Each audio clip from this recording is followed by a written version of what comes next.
Coming to this lecture is about only purely for iron carbon diagram.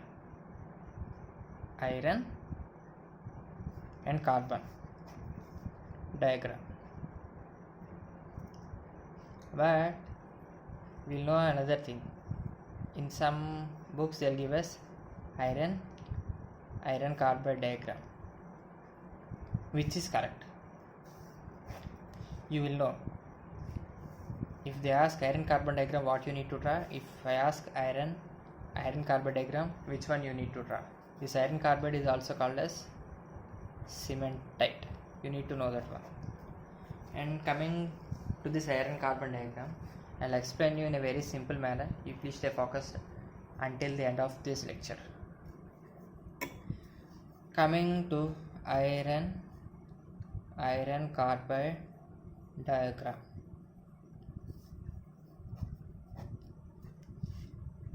See, this diagram will be consisting of two axes.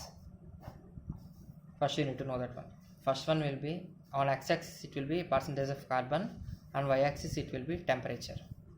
On adding the carbon and increasing the temperature, how the phases of iron will takes place. That's what about this iron carbide diagram. And in iron there are actually three phases of iron. In this entire diagram only three phases are existing. Main pure iron, three phases of iron exist. First one is alpha iron, second one is gamma iron, and third one is delta iron. Okay, this gamma iron is called as austenite. You need to remember this one, austenite. Okay, these are the three phases existing. All the combinations will be taking with respect to these three phases only. See, you need to remember one thing. If we keep on heating a solid, after at a certain temperature it will become into liquid. That means the point at which the iron starts melting is called as melting point, right? And that melting point of this iron is 1535 degrees centigrade. Okay, you need to remember this one, 1535 degrees centigrade.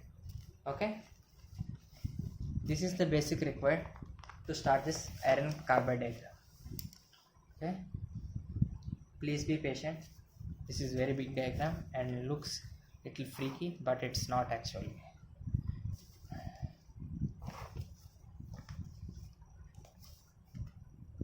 On x-axis it is percentage of carbon,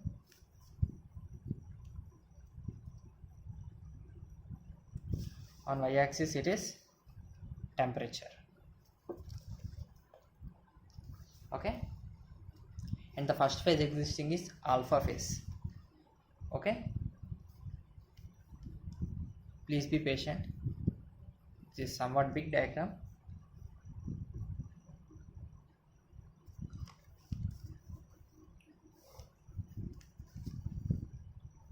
See, first we started with alpha phase. Here there exists the alpha phase. This is called as alpha iron.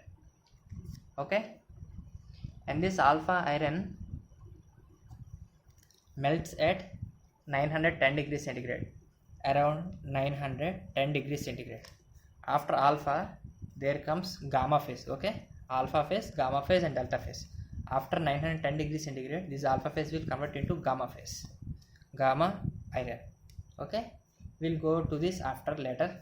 First we'll know about this alpha phase.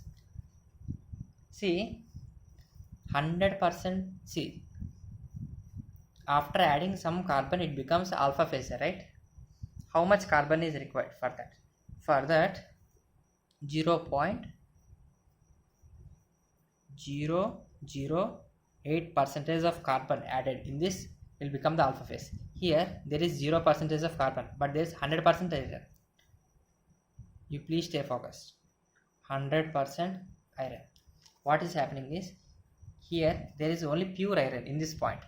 What we'll be doing is, we'll keep on adding carbon, and how it will change. That is the full story of this iron carbide diagram. Now at 0.008 degrees centigrade up to this one, this will be in alpha phase. Okay, you just keep this one. And now what happens is, here existing gamma phase, right, it won't immediately convert into gamma phase after 19 degrees centigrade. So what will happen in this, there will be one transition phase, right? So we will be denoting the transition phase. This is transition phase. What is this? Alpha plus gamma phase, right? This phase is alpha plus, this phase is alpha plus gamma phase. Let me just check this one. Why? Because some of the values need to be memorized. Nothing there. Let me just say this one. Okay. See, at this point, the percentage of carbon is 0.8%. Okay. And here alpha, when, okay, I'll just repeat again. This is alpha phase, and after 19 degrees it will convert into gamma phase, but it won't just convert immediately. So there will be some intermediate mixture, alpha plus gamma phase. After that it will be converting into complete gamma phase. And now we'll go in this x-axis. On adding iron to the carbon, it will become Fe3C. On adding iron with carbon, it forms Fe3C. This is called as iron carbide. This is also, and in the final stage it will form here Fe3C. This is called iron carbide. Okay. And now on going to this x-axis, it will have some pure alpha phase and alpha, and perlite is alpha plus Fe3 phase. I will call this as P, perlite. Again here also P plus Fe3C phase, and finally it will be Fe3 phase over here.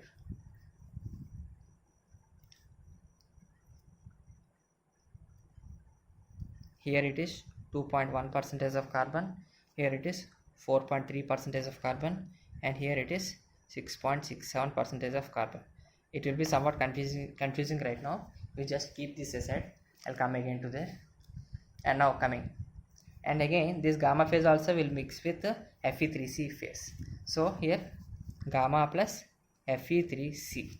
This is called as lead burite. Okay, you need to remember this one.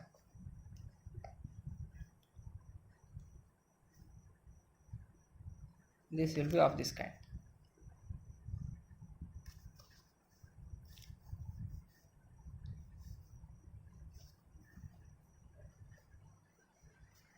Okay. And now here alpha phase is completed, gamma phase is completed. There is remaining one more phase. What is that? Delta phase. Okay. Here exists this delta phase. See, if you are having delta phase, this gamma won't be immediately converting into delta. So what happens? There will be some intermediate phase. What is that? Delta plus gamma phase. This will be of this manner, delta plus gamma phase. Okay, and after heating this one, it will become a liquid over that. And what we need to do, right? Let me complete this diagram so that it will be very easy.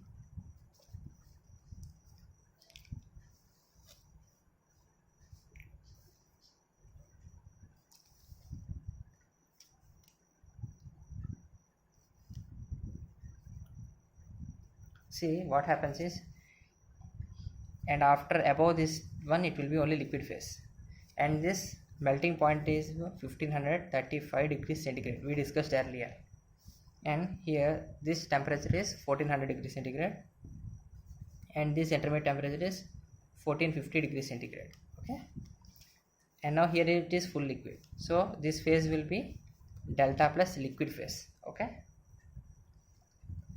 and here this is gamma iron, right, and this is liquid phase. This phase will be gamma plus liquid phase. Okay, and here if you see, here this full, on this complete right hand side there is only iron carbide, so this is liquid phase, right? This is liquid plus Fe3C phase.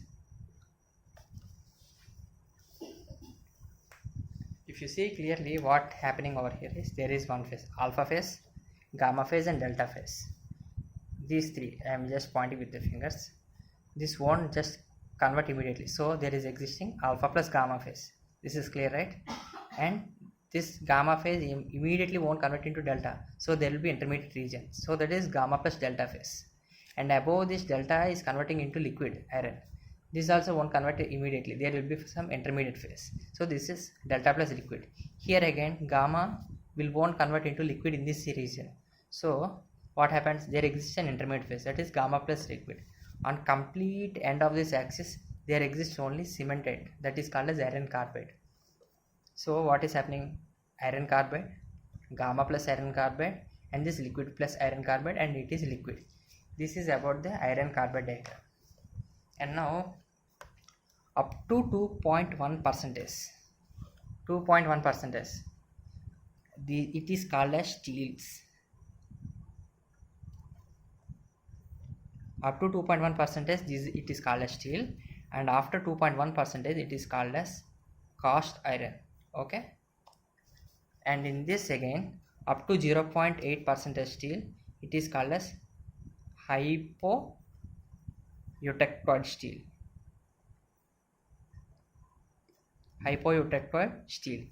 From here to 2.1 percentage, it is called as hypereutectoid steel.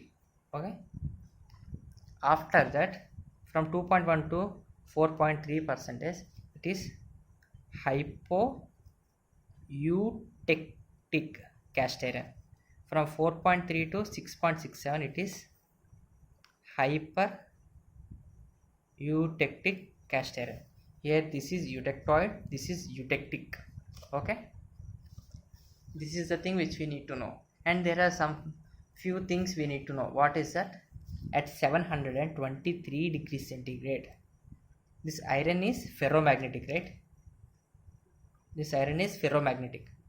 From 723 degrees centigrade, it will convert into paramagnetic. That we need to know. Okay, and this alpha phase is existing in BCC structure, and this gamma phase existing in FCC structure, and delta phase is existing in BCC structure. BCC is body center cubic, FCC is phase center cubic, and again BCC is body center cubic. This you need to know. And here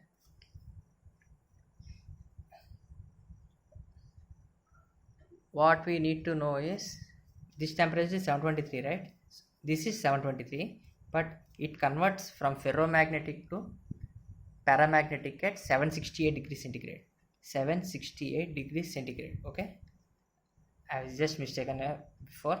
At 720 degrees centigrade, this line, this transition phase is 723 degrees centigrade. This ferro will be converted into para at 768 degrees centigrade. This you need to know. And next, what are the remaining things? And I was talking about starting. What is this iron carbon diagram and iron cementite diagram? What happens is, I'll explain clearly. Sorry. See, here from starting from 0% to 6.67% of carbon we are adding, and after that I'll just show in a diagram. See, this is iron atoms,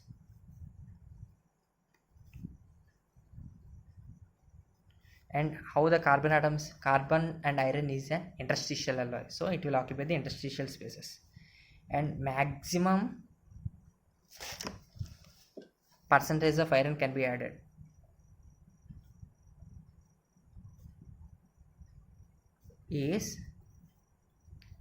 Maximum percentage of carbon can be added is 6.67. What happens after 6.67? There will be no gap in filling. So our diagram is lying between 0% of carbon to 100% of carbon. 6.67% of carbon. What we add, if we add, what will happen? If we add furthermore, what will happen is, this carbon will just form a layer of graphite when above 6.61%. There will be forming a graphite layer on this. So if they ask iron carbide diagram, we need to draw up to 6.61% of carbon. And if they ask iron carbon diagram, we will be taking access up to 100% of carbon, and up to 6.67% we will be having this diagram, and after 6.67% of carbon we will be adding Fe3C, that is iron carbide, which is also called as cemented, plus graphite layer. We will be just adding that in your paper. And this is about the iron carbon diagram. Let's have a look again. I am just keeping it in this manner so that you can take a screenshot clearly. Okay, thank you for this. Thank you for the session.